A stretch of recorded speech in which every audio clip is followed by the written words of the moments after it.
Hey there, this is Thomas Manning with the Cleveland County Arts Council, and I'm really excited to share with you all about the 2025 Art of Sound Music Festival. Join us on the Court Square in Uptown Shelby on Saturday, June 14th for this free and open to the public music fest featuring local, regional, and even internationally recognized artists. I'm especially looking forward to the reunion show from Mama Said, the local Americana quartet. Founding members Sandy Carlton, Phil Ruff, Nancy Owen, and Randy Saxon will be playing together again for the first time in years, and I was lucky enough to sit down with Sandy to talk about the journey of the group and their excitement leading up to their reunion. You can visit ccartscouncil.org for all artist sound details, including the full lineup and schedule. I'll go ahead and turn it over to my conversation with Mr. Sandy Carlton. Thanks for listening, and I hope you all enjoy. So let's look back at the origin story of Mama Said. I'm curious what some of those early conversations were like with the other founding members, and what some goals you had in mind with where you wanted to take the experiment that was Mama Said at the very beginning. Well, it started out as actually I put together a band to back me up to go out to do original songs, to do my stuff. And a few different members changed around and we replaced them. Actually, Randy and Nancy were there from the beginning. Although, although Nancy came, I did not know Nancy. Another former band member knew Nancy. So, and he got her in the picture. But I'd asked Randy if he would like to be a part of it, and he did. But then we added Phil, and then pretty early on, I realized that they had really good writing talents, and so we shifted our focus from me to a band, and Randy named it. Randy Saxon named the band Mama Said. We were just sitting around, had we okay, we're going a different direction than we planned. We're going to make this a band instead of Randy, Nancy, and Phil back in Sandy. So because they were all talented songwriters. So so we said, well, what are we going to call ourselves? And Randy, just out of the blue, if you know Randy Saxon, he's not a heavy talker, but sometimes he'll just spurt something out. And he said, "Whoa, what about Mama Said? That sounds good to me." Well, nobody could find a reason not. So we said, "Okay, that'll work." So we did that. We put it together, and we knew we needed some demos. So one of the former members was a guy uh, who helped us along with the recording. We recorded our first stuff in Randy Saxon's basement. Uh, and a guy named Brad Mitchell was a recording engineer who had been original. Uh, he was a partner of mine playing music for a while, but he musically he did not fit into what we were doing with Mama Said, but he became a recording engineer for us and a sound man for a number of years. So we had no idea. We just decided we wanted. Well, we learned real fast that we had a bunch of good songs between us, and so uh, we just sit down and taught each other our songs, figured out the arrangements to them, and of course, by the time we got them to the studio, they were different than how they started out. But it was an interesting time. We were taking some jobs around, even before we had anything recorded. Um, I think one of the first places that we took a job, and we may have gotten this job through maybe an association with David Childers. We took a job at Legal Grounds, which was in downtown Rutherford. Yeah, and it was a big. That was a. I think we appeared on a show there with David first. Then it became one of our places, and also during that time before we had the stuff recorded, I think we played over at Garden Web on a flatbed with David Childers. I think David played, we played, David got up and played with us.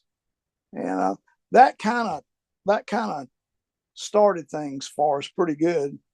Then we got we had our basic recording, which was Rural Alternative, I think was the first one. And then the next thing you know, we played the double door um, with the Rank Outsiders, which was Gigi Dover, Bill Noonan, this band, who at the time were really hot. And we played a really good set along with an established band. We probably played too well to be the opening act, if you understand that. I mean, it's like, And then people came and started talking to us pretty hard. So we were like, okay, maybe we better get a little more serious about this because a lot of stuff was happening fast. And so, how would you describe the sound of Mama Said to someone who maybe has never heard your music before? What are some of your inspirations, and what are some things that you aim to accomplish with your sound? Okay, this was an original thought for the music, and I think it still applies today. I'm the only person I've ever known to use it. We named one of our uh, albums that Rural Alternative. I would call what we did Rural Alternative because that falls between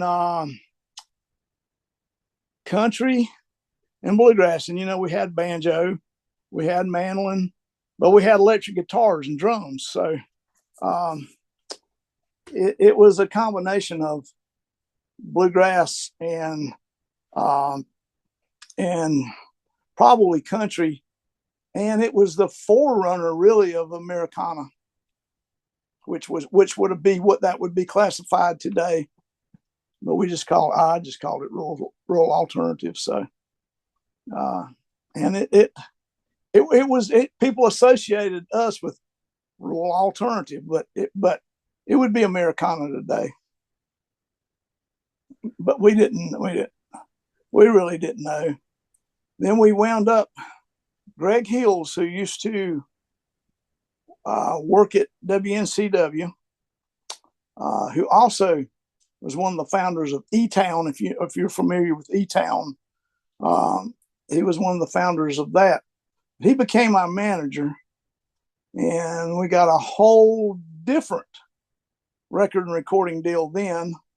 And then we were on Steve Metcalf's Little King label, which was the start of our Green Acres time. So, and then everything with Greg, everything actually took off, and we played around, and we opened for what would have been, it was called The Ranch, but it was Keith Urban's first band before Keith. We did shows with him. We did shows with Jennifer Nettles, so we were out there doing it pretty hard there for a while, and it was fun. The original Mama Said members, of course, was Randy Saxon, Nancy Owen, Phil Ruff, and myself. And then after I had left, they became associated with your dad, Phil, Nancy, and Randy. So you want to talk about that a bit? Oh yeah, absolutely. Let's dive into that. And I know that WGWG at Gardner Webb has really been a champion of Mama Said and They have. uh, everything that y'all have been doing for years. I'd love to hear more about that relationship and what it meant to have the community to have an embrace from a radio station right in the community like Well, this. that was really great because, of course, beside playing our records, we went to the studio and I think we played live in the studio a couple times. We got good. At that point, it was not a online. They had a pretty big following. It really helped us. They promoted us really really well. There again, we played at Gardner Webb in association with the radio for a festival. I cannot remember the details. I'm sure your dad or Jeff Powell, one, will remember. Yeah, your dad, Noel Manning, and Jeff Powell were really instrumental in promoting us. That was back when radio kind of made a difference, unlike today. And we were always grateful for that. And you know, so that was a good time. Then do I go on with the after I had left, your dad had a TV station out of the university that promoted music. Well, that was kind of groundbreaking too. That program was really that your dad started was really groundbreaking. The quality was really good, both visually and the audio was great. They aired it, but there was nothing else going on like that around here at the time. I mean, it was it harkened back that this would be before your time, but to things like the Glenn Campbell show or the Arthur Smith show. It was something that this community didn't have and really hasn't had since then. So it gave exposure to a lot of musicians, a lot of local musicians, a lot of regional, a lot of national. Many of the people that I still play music with, who may or may not have passed through Mama Said, appeared on that show. So I was not there with them to do that, but they had me back. They asked me, I'd been gone a while, and asked me would I come do the show, and I said sure. And I went and did the show, and I had a terrible cold. I mean, I was sick, but I went ahead and did it anyway. And I tried to do all songs that I had not done in Mama Said, new songs that I had done. And the songs that I did in Mama Said, I tried to change them around. I believe there is a reggae version of a song that was straight up bluegrass one called Mavis. And I came back and did a reggae version of it, which was, they were looking at me like, Sandy, you're an idiot. And look, now me looking back at that time, Sandy, I was an idiot. But, you know, it's you know, what it is. But and then they continued on. Randy left, but Mama Said continued on pretty good while after us with different members. It's funny, the members. After I left, a guy named Chris Green became a percussionist and drummer. And then I would turn around and play with him and Cleveco many years later. Also, for a short period of time, Kevin Bridges and Art Mooney were a member of Mama Said for about 30 seconds. And of course, you know, I have a long history of playing music with Kevin. And I had a long history of playing music with Art before Mama Said. Yeah, it was. We sold a bunch of records. We, you know, went to the Grand Ole Opry. We did good. We had fun. So, we look back on it with different takes. We all have there was some, you know, with all bands, there were some rough periods in there, but the one thing that was good about the whole thing is the music was always good. Phil Ruff is one fine songwriter. I will tell you that Phil, I've had a long association with Phil before Mama Said. He replaced me in a band one time.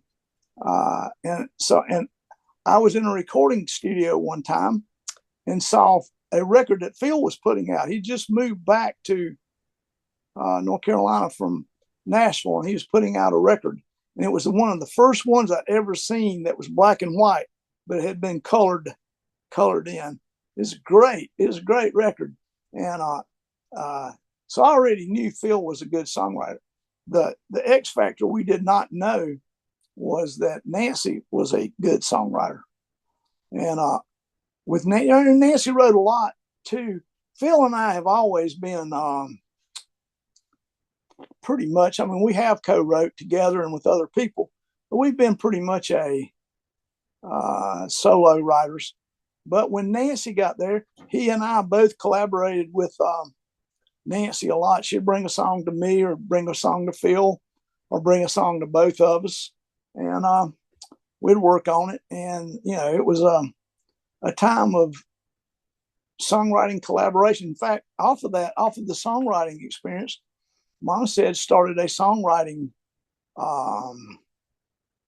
group for people wanting to learn to write. We had people come a lot. We had a lot of members and people come from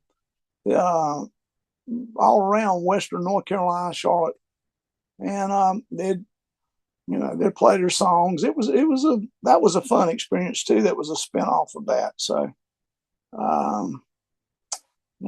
so it was a good time. It was the best of times and worst of times, and I think they'd all tell you that. so, and we're discussing right now the lineup and the songs. We're in the process of putting together the rehearsal, picking the songs to do, seeing. That's been. I guess we're pushing 25, 30 years. Can we sing the songs? We're going to have to relearn them all, but can we even sing them in the keys that we used to sing them in?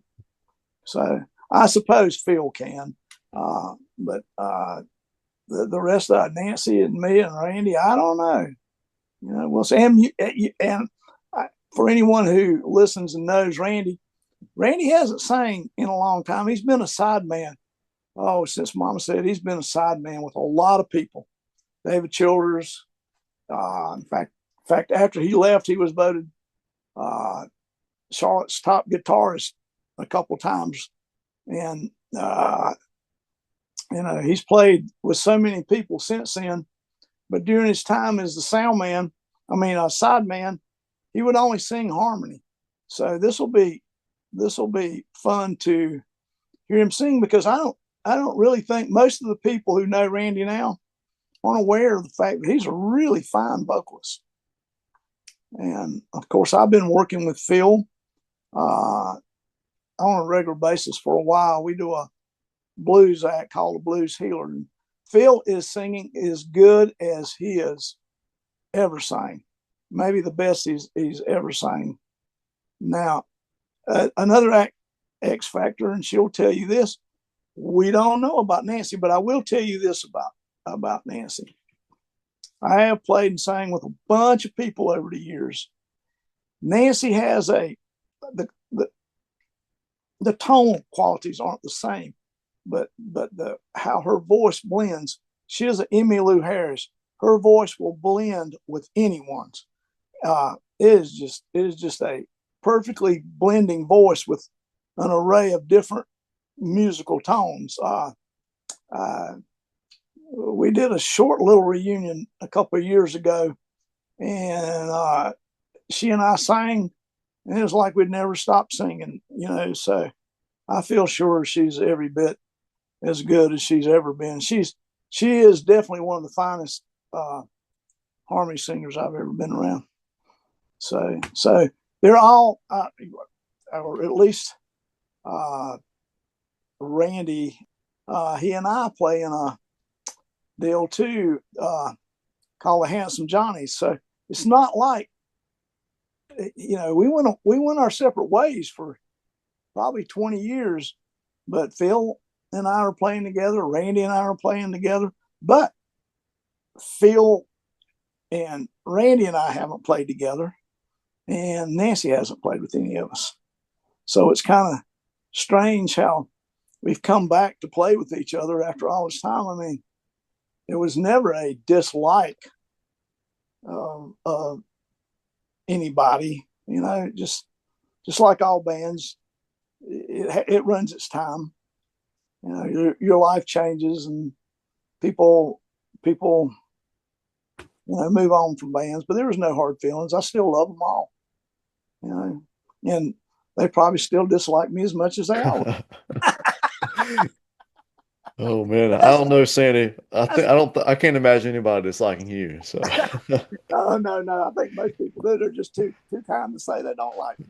But but it was I have tons of pictures from those years too. It was funny. I'm sitting in here, and I have a we played a Little King Music Festival with Larry Kill and Acoustic Syndicate, and we did a lot of stuff back in the days. So I'm proud of what we did. I'm proud that I was a part of it, and you know it turned out to be better than my idea of them just backing me up. I'm glad that I had the foresight to see that rather than push on with something that probably would not have turned out as well and would have lasted a lot less time. So, this is funny too. So, a couple of years ago, when eBay was pretty big, I look on eBay and I see two Mama Said CDs for sale. One of them was going for $65, and one was going for $135. And back in the day, you could have bought our whole outfit for that much money. it's a hot commodity, I'll uh, tell you. yeah. So Randy gave me a hat not too long ago. Before we knew he was going to put this together, I was at Randy's getting an instrument worked on, and he says, "Hey, you want a Mama Said hat?" And I said, "You got one?" He said, "No, I got about 20." So it's so yeah, I took one. So I might even wear it tomorrow night at the Vintage Dog as a promo. Maybe I'll get Randy to wear one too. I don't know. Getting Randy to do anything's difficult. And I know that you've been plugged into the music scene in Shelby for quite some time, and you've seen it evolve over the years. So I'm curious to hear how you've been encouraged by what you've seen from local artists, and also where you want to see Shelby music grow from here. Well, I'm glad you asked that question. I will tell you that the Shelby music talent is as strong as it has ever been. Cleveland County, probably per capita, has as many good musicians and have for 50 years as good of musicians as any town of its size in the United States. It's still good. And as you know, I have done a podcast for the past 6 years about the Cleveland County music scene. I mean, and some of it's been regional and national too. But I have seen some of the very finest young talent come out of here that in the last couple of years is unbelievable. Straight prodigy, one of the true prodigies that I've ever been around musically is a kid named Silas Hamilton. He started off in the Dancing Fleas, but he needed way more. He came to me, did the interview, and he said, "I can play music with anybody, any style, rap, bluegrass. I don't care." He also tuned a 20-string pedal steel without a tuner, and it was in tune. So he has perfect pitch. But he has parlayed his talents. As soon as he plays in a band called Town Mountain, which is a very successful Western North Carolina band, and he plays in 3 other bands. He's doing it for a living, and he's doing great at it. Another one who came from the Fleas that Silas brought to me, Emma Buckner. And Emma is she's in college in Nashville, but she has a band that she's out touring with this summer. another fabulous musician, a third generation. Um, Her dad and her granddad were ministers of music, so she's just absolutely a fabulous vocalist and singer. Mason Cole, uh, he came to me writing 40-year-old man songs at 16. And he's out. He's really working. I mean, the young talent is just fabulous. Scott Sanders, who is down at Coyote Joe's, another young, fabulously talented individual. Mikhail Wallace, drummer down there, who was going to go to Nashville, but COVID knocked him out. I think he's glad he didn't. He also is down at Coyote Joe's, and they are all world-class musicians, could play anywhere. So there's who else is like, and I mean, that's just, we're talking all of these people are under the age of 25, and they're national level musicians. I mean, they'll all of these people will work in music the rest of their life. So as far as the scene goes, there are not enough venues for musicians in Cleveland County. A lack of venues, a lack of musical diversity. There are a lot of different acts here in town that you never get to see play because there's no venue for them to play. I feel the plight of the black musician in Cleveland County. They're fabulous musicians here.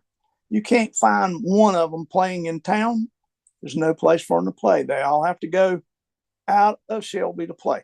Now, I'm not putting that in a racial content, as is just no place for their music. Most of those people play in a full band, a big band. There's just no place to put a large band in Cleveland County. There's not enough. Also, I hear there's a big punk community here, and they can't understand why they can't get any traction. But it's as sad as it is, venue owners will only book what they can make money on. And for years and years, bluegrass suffered that way. You play for hot dog, beer, and exposure. So it is,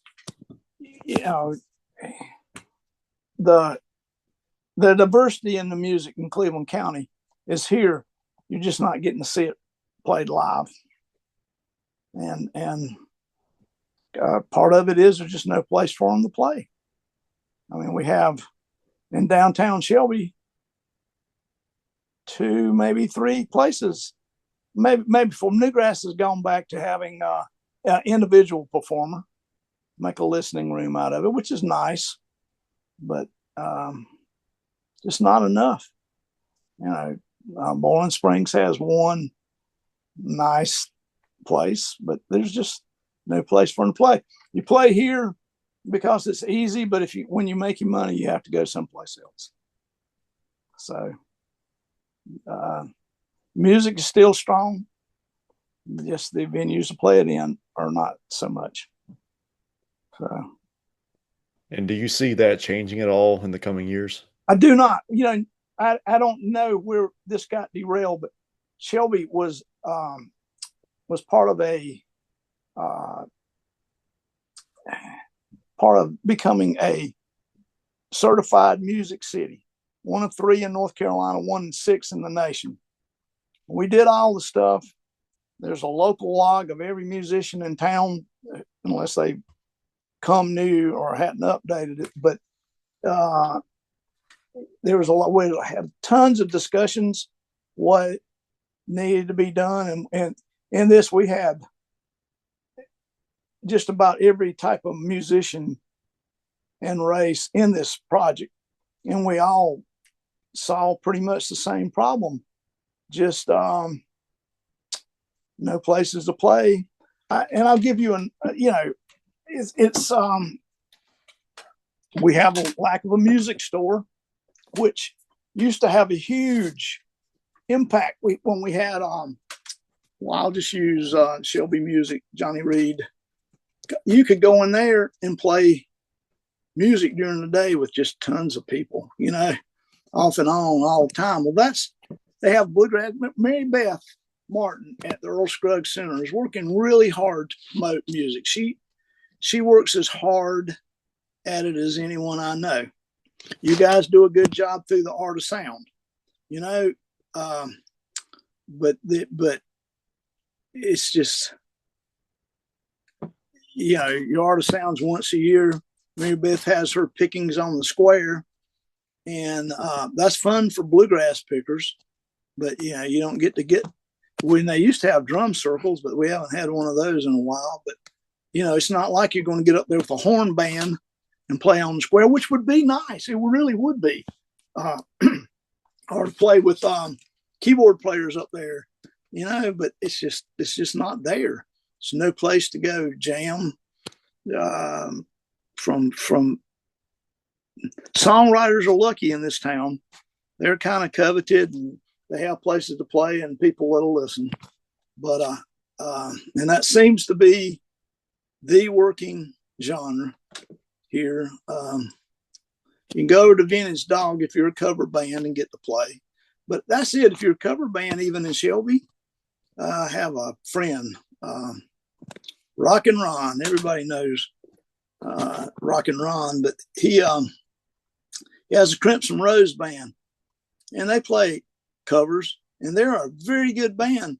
But they're playing out of town and DAVs when what's left of DAVs. It's so there's no place even for cover bands to play anymore. So music quality's here.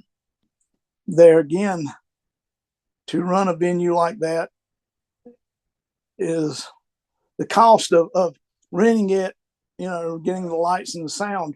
It's pretty expensive, so it eliminates a lot of band, or you'll have to sell tickets. Another thing too, Shelby. I will say this about Shelby: you can hear more good music for free than any town because there's no cover charge at any place, which is it hurts the musicians and it hurts the bar owners basically too.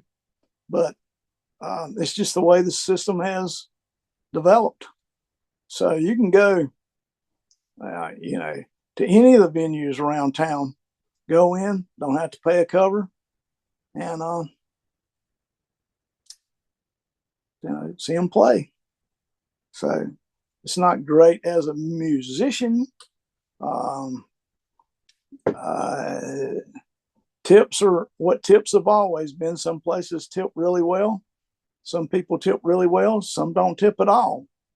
But for anybody that listens to this, please do not ask a band to play a song without first dropping money in the tip jar. And if it's the ones that no one wants to do, from Freebird to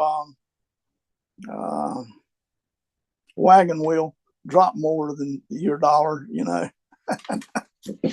And happy birthday still work, but they work better with a $5 bill. So, yeah. Those are some words of wisdom right there. Yeah, well, yeah, the saying about musicians, right? They're the only people in the world that'll load up $10,000 worth of equipment in a $500 car and drive 200 miles and make $50. Sounds about right. I think that math adds up there. Oh yeah, oh yeah. So I mean, life in the arts of any type's hard. I mean, filmmakers, that has to be I mean, yeah, you finally do hit it big, but just think of all you went through to get there. Oh yeah, I've heard about people selling their houses just to get their first independent movie made, and obviously there's no guarantee there's anything in a film career beyond that. So Right. yeah, they got to lay everything on the line just to have a chance. And I think about actors and actresses. Man, they're like people who go to Nashville Everybody there is really, really talented. Go to New York, everybody's really talented. It's a sometimes it's luck. Sometimes you can be the most talented person in the world and can't make it. So I don't know. It's uh I would tell you to possibly stay out of the arts if you're young. Well, I think it's too late for me here. So, Yeah, you're stuck. Yeah, because I see the money that film critics get. It's right with podcasters, man. We're loaded. yeah. Oh man, yeah, just rolling in it over here in Just Bowling rolling Springs, it. North Carolina.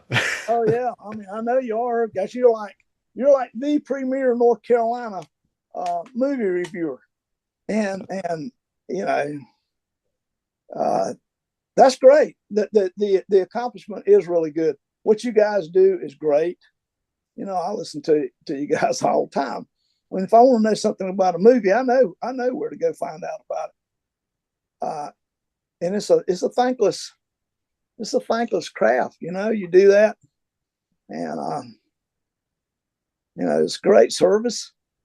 It's kind of like a podcast. I mean, you just don't get it. You put in a lot of work and time and dedication, and it's a labor of love. But it's what you choose to do, I guess. Yeah, we're in it for the passion and not much else, and you Yeah. kind of got to make your peace with that. Well, you get a lot of free movies and stuff, and you get to see movies before anyone else. It's like it's like the podcast for me. I have everybody's T-shirt. I have everybody's new latest record. They let me in free, you know, uh, and I'm not complaining. I mean, there's it's been fun being a podcaster, almost as much fun as it has been being a musician. Um, Kevin says I'm way more. I've made a better name for myself as a podcaster than I have as a musician, but yeah, I don't believe anything Kevin says. So tell them about the Mama Said reunion. You're kind of instrumental in this. Yeah, yeah. Well, you actually have my father to thank for that again. He was the one that introduced the idea, and we were looking for a lineup for Art of Sound, and obviously have quite a history with Mama Said, and Yeah, grew up watching y'all. And I think a few times I danced on stage at your shows when I was little. But don't ask me to do that again. I don't know if anybody wants to see that. I don't know. And we might get you up there in Art of Sound. See if you'll get up there and dance. You never know, you never know. But yes, I'm really glad I reached out to you and we can make it happen. Looking forward to getting you and Randy and Nancy and Phil all back together again and having y'all play nice hometown show in Yeah. Shelby, and it's free for the community. Anybody can come out and see it, and it's going to be a great time on June 14th in Uptown Shelby. Stage is going to be set out right outside of the Arts Council at 111 South Washington Street in Shelby, right there on the court square, and it's going to be an incredible day of music, and yeah, just really happy to have y'all and have a good Mama Said show once again. Well, tell us who else is going to be joining us on that day. People will like to Yeah, hear that, I'm sure. yeah, for sure. So the day's going to be kicked off actually with Picking on the Square from the Earl Scruggs Center. They'll be starting in the morning at 11 a.m. and we'll have the Finkelstein Three play a set followed by a jam session. And then we will have a drum circle there for a little bit, and then moving into the Art of Sound portion, we'll have Angela Easterling from Greer, South Carolina. Sure. She'll She did my podcast. She's great. Yeah, she is. She certainly is. Yeah, Her so husband is one of the finest guitar players you'll ever hear. yeah, that's what I've heard as well. And yeah, and then in addition to Angela, we'll have a cover band from Charlotte, the Next Level Band, and they play anything from 80s to Motown to funk and pop. And then of course Mama Said, and then we're actually headlined by a band called Gangsta Grass, who I don't know if you're familiar with them at I am all. very familiar with them. Yeah. I actually may have tried to talk maybe your boss into them a year ago or so. So Absolutely. they're fabulous. Yeah, combining bluegrass and hip hop, Yeah. they're based out of Brooklyn, New York, and I've seen them in concert a couple times. I saw them at Don Gibson Theater a couple years ago, and they put on an awesome show. And I I'm just ecstatic that we got them to play Art of Sound.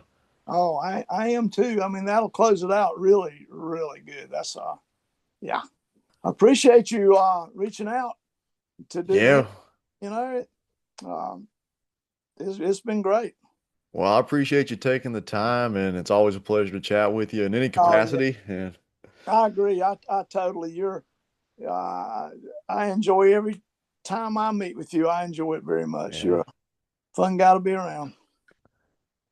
Well, thanks so much again for tuning into my chat with Sandy Carlton of Mama Said. We can't wait to see the band back together for the Art of Sound Music Festival on Saturday, June 14th. The stage will be set on the street outside of the Cleveland County Arts Council at 111 South Washington Street in Shelby, North Carolina. You can visit ccartscouncil.org or call 704-484-2787 for more information on Art of Sound and all things related to the Arts Council. Thanks so much for listening, and I hope you all tune in next time.